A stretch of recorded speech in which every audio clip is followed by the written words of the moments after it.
या तो स्वागत आहे सगळ्यांचं. सो आज आपण बघणार आहोत की एस्टॅब्लिशमेंट ऑफ मुस्लिम लीग. म्हणजे या पाठामध्ये जो आपण पाठ बघत आहोत त्याच्यामध्ये जे स्टेप्स आपले जे आपण बोलतो जे बेसिक पॉइंट्स आपल्या किंवा जी मुवमेंट होती, जे बेसिकली आपण बोलतो जे चळवळ होते, जे भारताचे स्वातंत्र्य मिळवण्यासाठी जे चळवळ होते ती चालू झालेली होती आणि त्याच्यासाठी पॉलिटिकल पार्टीज किंवा राजकीय जे संघ होते त्यांची सुद्धा स्थापना झालेली होती. आणि त्यांच्यामध्ये बेसिकली कोणते कोणते पॉईंट्स होते ते आपण ऑलरेडी पाहिलेले आहेत. म्हणजे एक्स्ट्रीमिस्ट लोक, मॉडरेट लोक यांचे विचार आपण बघितले होते आणि त्या विचारमधून किंवा तशा कोणत्या कोणत्या घटनांनी यांना प्रोत्साहन केलं होतं. आणि ह्या सगळ्या गोष्टीमध्ये या सगळ्या चळवळीमध्ये आपण बघत होतो की भारतामधून स्वातंत्र्यासाठी जो उडणारा आवाज आहे किंवा भारतासाठी स्वातंत्र्यामधून उठणारा जो आवाज आहे, म्हणजे जो आपण बोललो होतो स्वातंत्र्यासाठी झडणारे जे लोक होते ते जरा जास्त नंबर मध्ये होत होते आणि त्यांची जी संख्या होती ती वाढत होती. आणि त्यांच्या त्याच संख्येला किंवा त्यांना दाबण्यासाठी लालबाग पाल यांना आपण बघितलेलं आहे की इथे वेगळे करण्यात आलेलं आहे. आता पुढे आपण बघू की एस्टॅब्लिशमेंट ऑफ मुस्लिम लीग म्हणजे आपल्या भारतीय स्वातंत्र्यामध्ये मुस्लिम लोकांच्या कशा प्रकारे हात होता आणि त्यांनी सुद्धा किती स्ट्रगल केलं आपला आपण बोलतो भारताला स्वातंत्र्य मिळण्यासाठी, ते सुद्धा आपण बघणार आहोत. राईट. कारण that is the thing. So बघा आता जर बघायला the British became the very disturbed looking at the overwhelming response of the Indian National Congress in the anti-partition movement. The British once again followed the policy of divide and rule, and they started using the propaganda that for the safeguarding the interest of Muslim, they should have the separate political organization. Due to the motivation of the British government, a community of upper class Muslim under the leadership of Aga Khan meet the governor general Lord Minto. And due to the motivation from the Lord Minto and other British officer, the Muslim League was established in 1906. म्हणजेच काय तर बघा ह्याच्यामध्ये आपण बघू शकतो की जे बंगालच्या पार्टिशन आपण बघितलं होतं, बंगालला जे विभागण्यात आलं होतं त्या विभाजनाच्या अगेन्स्ट किंवा विभाजनाच्या विरुद्धामध्ये किंवा त्याच्यासाठी ती विभाजनी फेटाळून घालण्यासाठी आपण बघितलेलं होतं की नॅशनल काँग्रेस पार्टी किंवा बंगाल संघामध्ये खूप असे हे झाले होते, आंदोलन वगैरे झाले होते आणि त्यांच्या आंदोलनाचा जो प्रभाव होता, जो इन्फ्लुएन्स होता तो पूर्ण इंडियाभर किंवा पूर्ण भारतभर आपण बघू शकतो की पडलेला होता. आणि हा जो पॉइंट होता तो एक कुठे ना कुठे ब्रिटिशांना एक खटत होता. कुठे ना कुठे त्यांनी एक ऑब्झर्व केलं की इंडियन नॅशनल काँग्रेस म्हणजे आपला जो भारताचा राष्ट्रीय संघ आहे तो कुठे ना कुठे एक थोडा एक आपण बोलू शकतो एक डॉमिनेटिंग स्टेजवर म्हणजे बघू शकतो तो कुठे ना कुठे सगळीकडे आपण म्हणजे सगळ्या लोकांवरती परिणाम करणारा आपण बघू शकतो की जेणेकरून ते इन्फ्लुएन्स करणारा परिणाम करणारा आपण बघू शकतो. यासाठी त्यांनी पुन्हा एकदा डिवाइड अँड रूल म्हणजे त्यांनी पुन्हा एकदा कोणत्या योजनेचा किंवा कोणत्या संकल्पनेचा त्यांनी आपण बघू शकतो त्यांनी स्वीकार केला तर तो आहे डिवाइड अँड रूल. तर यावेळेस त्यांनी कोणता डिवाइड अँड रूल कुठे युज केला तर त्यांनी असं सांगितलं की जशा प्रकारे नॅशनल काँग्रेस पार्टी ही एक पार्टी आहे तशाच प्रकारे तुम्ही स्वतःची सुद्धा एक पार्टी बनवा. मुस्लिमांना जे अप्पर कास्ट मुस्लिम होते, जे उच्च शिक्षित किंवा जे उच्च वर्गीय आपण जे बोलतो उच्च वर्गीय जे मुस्लिम लोक होते त्यांना कुठे ना कुठे त्यांच्या मनामध्ये एक भेदभाव निर्माण करण्याचा इथं बघा या ठिकाणी चालू झालेला आहे. या ठिकाणी आपण बोलतो कुठे ना कुठे भेदभाव करण्याचा निर्माण झाला होता. भेदभाव निर्माण करण्याचा त्यांनी प्रयत्न केला मनामध्ये, म्हणजे ती भावना त्यांनी निर्माण करण्याचे प्रयत्न केले आणि ती भावना मग हळूहळू आपण बघू शकतो की मुस्लिम लीगच्या एस्टॅब्लिश पर्यंत पोहोचले. म्हणजे त्याच भावनेनुसार किंवा त्या सप्रेशन आणि मोटिवेशन करून म्हणजे आणि ते मोटिवेशन कोणी केलं होतं आणि त्याच्यासाठी कोण पुढे आलं होतं तर गव्हर्नर जनरल लॉर्ड मिंटो यांनी तो मोटिवेशन घेतला आणि ह्यांनी अप्पर क्लास मुस्लिमांना मोटिवेट करून जे आहे आगा खान यांना मोटिवेट करून एक मुस्लिम लीगची स्थापना केली होती आणि ते होती 1906 मध्ये. राईट. तो आता आपण बघूया मोरियो मिंटो ऍक्ट. तो मोरियो मिंटो ऍक्ट म्हणजे काय त्याच्याबद्दल आपण बघणार होतो. अशा प्रकारे मुस्लिम लीग सुद्धा स्थापना झाली होती by Aga Khan due to the motivation of lord Minto. म्हणजे लॉर्ड मिंटोच्या प्रोत्साहनाने आगा खान थ्रू किंवा त्यानुसार आपण बघू शकतो की मुस्लिम लीगची स्थापना झाली होती 1906 ला. राईट. तो आता आपण बघूया Moreau Minto act. So there was the dissatisfaction among the Indians regarding the work of British government. The Indians felt that the reason of poverty in the India was the economic policy of British and oppressed policies of Lord Curzon exclusion of the educated Indian in the government service, unfair behavior towards the Indians in Africa, all this added the dissatisfaction of the Indian people. So बघा त्यांनी इकडे आपण बघत होतो या ठिकाणी कोणती घटना झाली तर या ठिकाणी अशा प्रकारे आपल्याला चित्र दिसून येतं की भारताच्या म्हणजे भारताच्या नागरिकांना असं कळायला लागलं की आपली जी गरिबी आहे कारण बघा कसं होत होतं की जे आपली जी आपला जो कंट्री होता आपला जो देश होता तो देश कसा होता सोन्याच्या चिड्या होता सोन्याच्या चिड्या म्हणजे आपलं प्रत्येक एक घर म्हणजे आपल्या देशाचं प्रत्येक एक घर हा बघा नीट बघा प्रत्येक एक घर हा सॅटिस्फाईड होता त्यांच्याकडे पुरेसं असं जेवण होतं आणि पुरेसं कपडे होते आणि ते संतुष्ट होते जीवनाला परंतु जसे ब्रिटिश लोक आपल्यामध्ये आले आणि जसे ब्रिटिश लोकांनी हळूहळू आपल्यावरती राज्य करायला लागलं तसं तसं त्यांनी आपला शोषण करायचं चालू केलं होतं तर शोषण आपण बघू शकतो त्यांनी चालू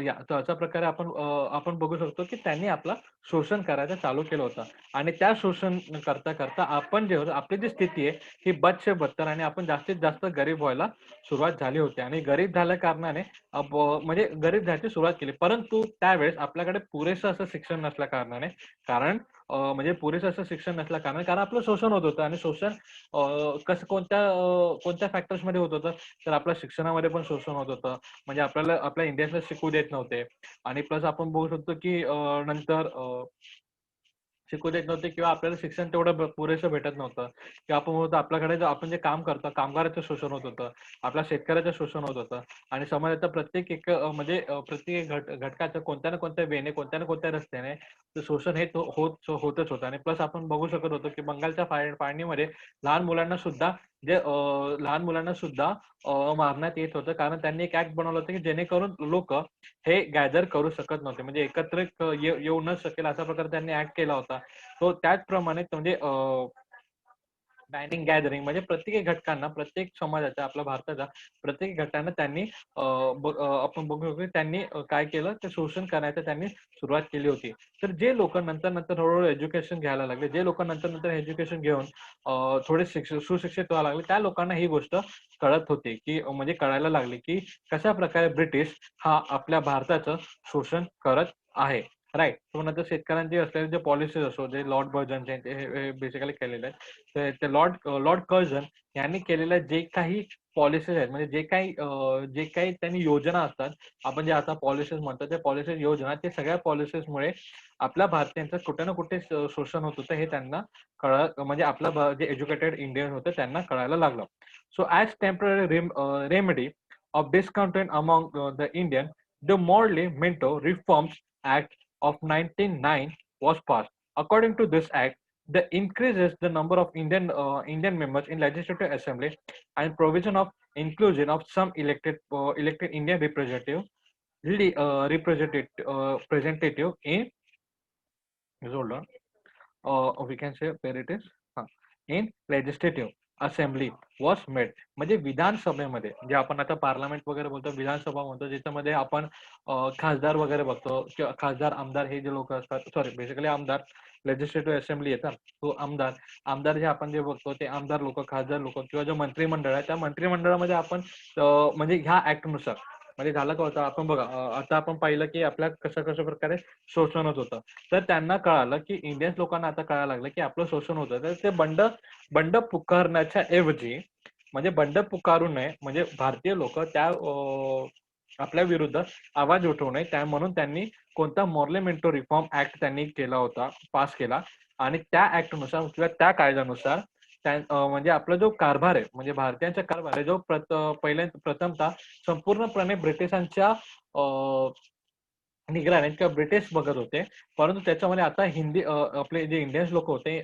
इंडियन्स लोक जे आपण बोलतो भारतीय लोक ते सुद्धा त्यांच्यासाठी ते सुद्धा काम करायला लागले परंतु कोणासाठी ते ब्रिटिश सरकारसाठी काम करायला लागले ज्याला आपण बोलत होतो म्हणजे ब्रिटिश सरकारने आपल्याच इंडियनला आपल्याच विरुद्ध काम करण्यासाठी शिक्षण द्यायला त्यांनी सुरुवात केली अशा प्रकारे त्याला आपण बोललो की आपण चालेल नो प्रॉब्लेम म्हणून तेच त्यांनी केलं की त्यांनी काय केलं तर आपल्याला म्हणजे भारतीयांना राज्यकारभारामध्ये जास्तीत जास्त म्हणजे जागा देऊन त्यांना काम करून घ्यायचे अशा प्रकारची थोडी योजना त्यांनी बनवलेली होती and in the same act the separated electrode or electorate were provided to the Indian Muslim, and due to the conspiracy the British seats of division in India were sought. तर म्हणजे काय, तर जशा प्रकारे आता आता आपल्याकडे जसं बघू शकतो की मतदान वगैरे करतात किंवा मतदानाचे हे जे पॉईंट्स असतात जे नंतर काउंट होतात, आणि आता कसं म्हणजे आपण सगळेजण भारतीय आपण मतदान करतो आणि आपला जो लीडर आहे,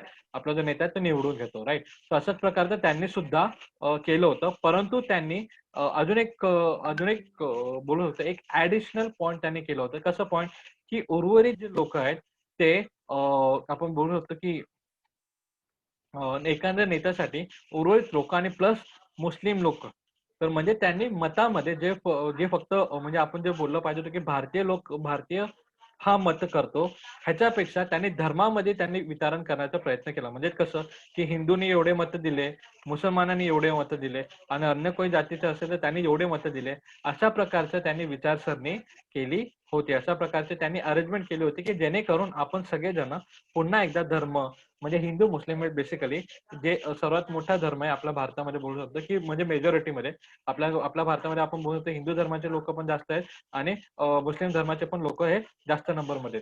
तर अशा प्रकारे आपले जास्त नंबरमध्ये लोक आहेत त्यांच्यामध्ये आपण बघू शकतो हे डिफरन्सेस करायचा, म्हणजे भेद करण्याचा त्यांनी पुन्हा एकदा प्रयत्न केला, आणि त्यांनी या ठिकाणी आपण बघू शकतो एक्झॅक्टली या ठिकाणी त्यांनी तो बी पेरला.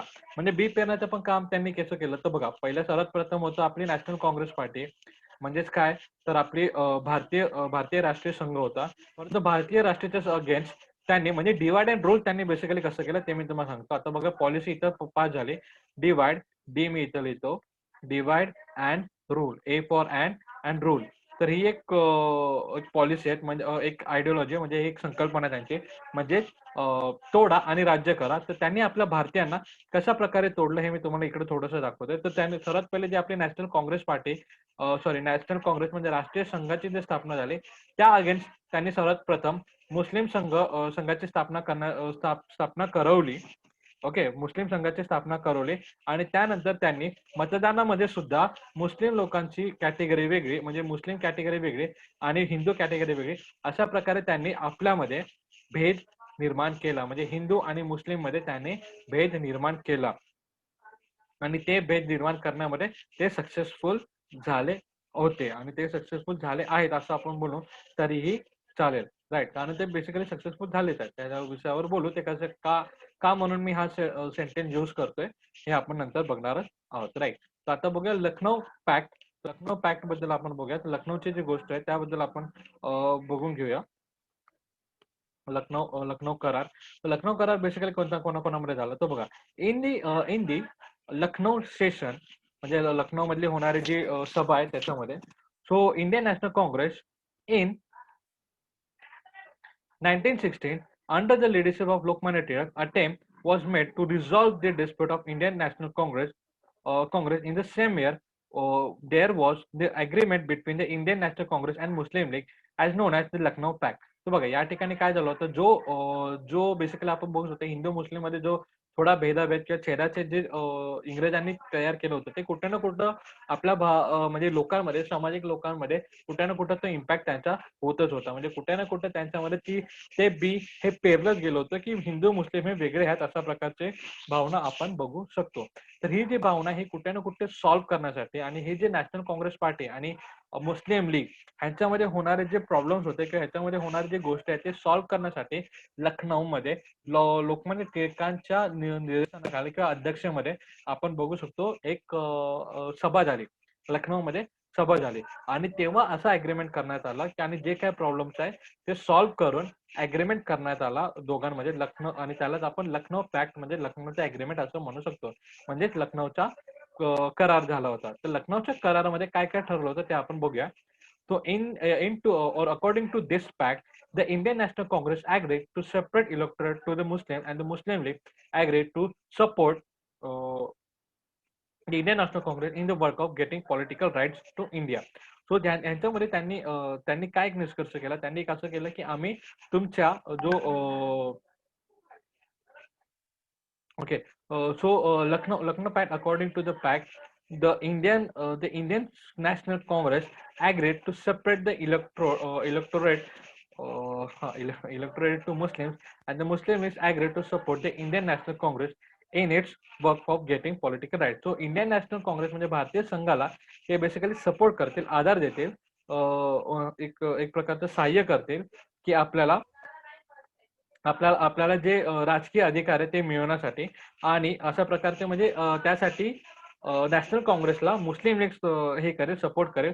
परंतु मुस्लिम लोकांना विभक्त मतदान संघटने राष्ट्रीय सभेची मान्यता दिली. म्हणजे मुस्लिम लोकांना जी मान्यता होती, म्हणजे जी मान्यता पहिले नव्हती, ती मिळवून देण्याचं काम कोणी केलं किंवा ती मिळवण्यासाठी जी खटपट होती ते कोणी केली? ती नॅशनल काँग्रेस यांनी केली होती, म्हणजे राष्ट्रीय संघ यांनी केली होती. तो आता आपण बघूया होम रूल मुवमेंट. तो होम रूल मुवमेंट हा अतिशय भयंकर आणि अतिशय इम्पॉर्टंट असं आपण जो बोलू शकतो पार्ट आहे. तर आपण बघूया होम रूल चळवळ.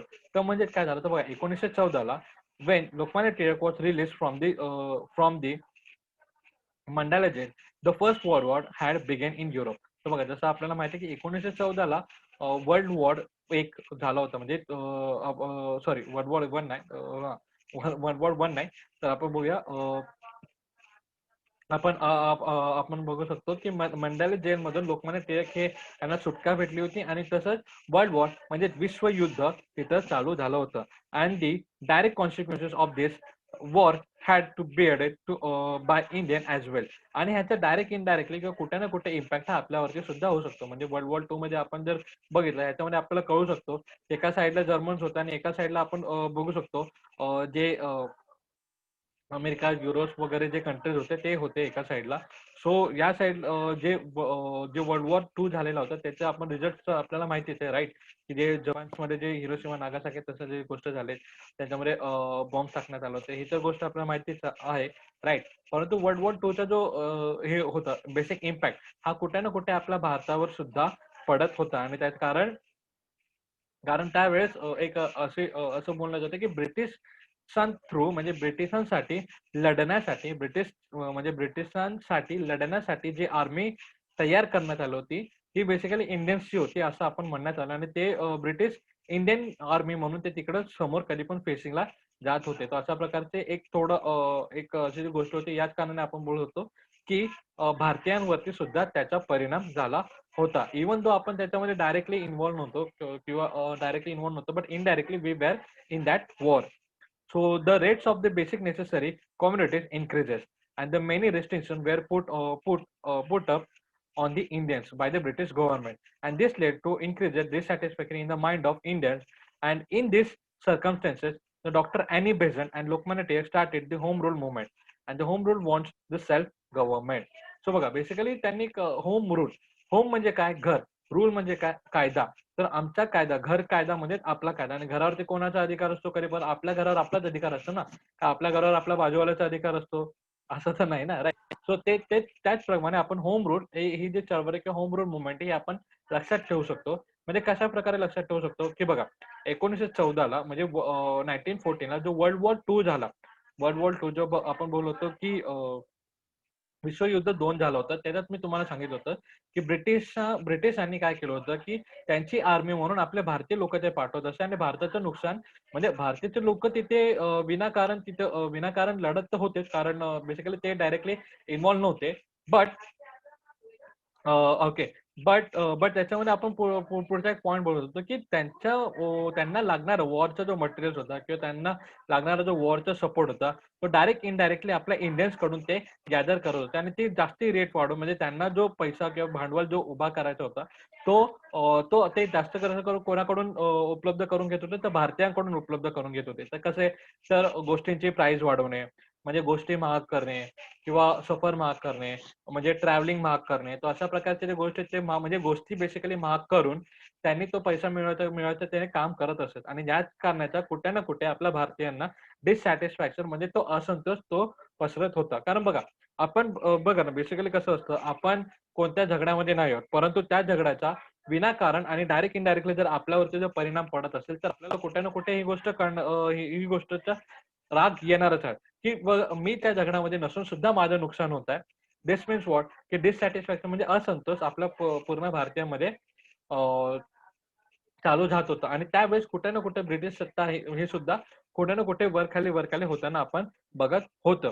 तर ह्याच गोष्टीने आपण ह्याच गोष्टी म्हणजे होत होती बेसिकली तेव्हा. तर ह्याच गोष्टीचा फायदा किंवा ह्याच गोष्टीवरती अ, जोरदार मारा करायचा आणि आपण स्वातंत्र्य मिळवलं ह्याच्यासाठी डॉक्टर अॅनी बेझंट आणि लोकमान्य टिळक यांनी होम रूल चळवळ चालू केली होती. म्हणजे काय होम रूल मूव्हमेंट आणि त्याचा मेन टार्गेट काय होतं होम रूल चळवळचा की मला माझ्या देशाचा मी स्वतः कारभार बघेल आणि मी माझ्या देशाचं स्वतः काम करेल. म्हणजे बेसिकली माझं राज्य मीच करेल, चालवेल अशा प्रकारचं एक संकल्पना आपण बघू शकतो. And such movement also began in Ireland against colonism. तर पुन्हा एकदा अशी जी गोष्ट आपण बघू शकतो, की अशा जे मूव्हमेंट आहेत ते कुठं आयर्लंडमध्ये सुद्धा कॉलोनिझम जे आपण बघू शकतो. जे वसाहतीकरण ज्याला म्हणतो, की बघा ब्रिटिश पहिले कसे होते, की ब्रिटिश पहिले कॉलोनिझम म्हणजे ते कसं करायचे, की एखादी जर देश असेल, एखाद्या देशामध्ये व्यापार करण्याचा किंवा कोणत्या ना कोणत्या कारणानुसार ते तिथं पहिले प्रथम घुसत असत आणि हळू तिथं आपली स्वतःची म्हणजे ब्रिटिशांची संख्या वाढून तिथं एक स्वतःचा एक संघ निर्माण करत असत. त्याला आपण कॉलोनिझम असं म्हणतो. म्हणजे वसाहतीकरण तिथं आपण म्हणतो. तो एक सिंपल वर्ड्स मध्ये तुम्हाला सांगितले कॉलोनिझम म्हणजे वसाहतीकरण म्हणजे काय. तो अशा प्रकारे बघू शकतो आपण.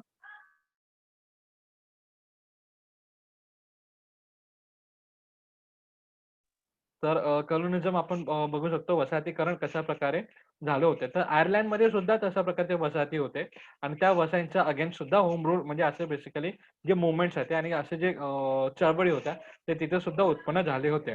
And on the similar line the home rule movement demanded the right of self-government in India. And Annie Besant and Lokmanya Tilak extensive tour to the different parts of country to a demand for the self-government reached to the common people. And Tilak firmly stated that swarajya is my birth right and I shall have it. आणि मग त्यांनी कोणता एक slogan आणि कोणता एक वाक्य वापरला बरं, तर swarajya is my birth right and I shall have it. म्हणजे काय, स्वराज्य हा माझा जन्मसिद्ध हक्क आहे आणि तो मी मिळवणारच. तो अशा प्रकारची जी घटना होती म्हणजे बस होम रूल त्याने स्थापना केली. कारण वर्ल्ड वॉर टू मध्ये म्हणजे विश्वयुद्ध 2 मध्ये आपल्या भारतीयांचं पण कुठे ना कुठे शोषण होत होतं. तर त्या शोषणचा असंतोष म्हणून होम रूल चळवळ स्थापन म्हणजे होम रूल चळवळ चालवण्यात आले.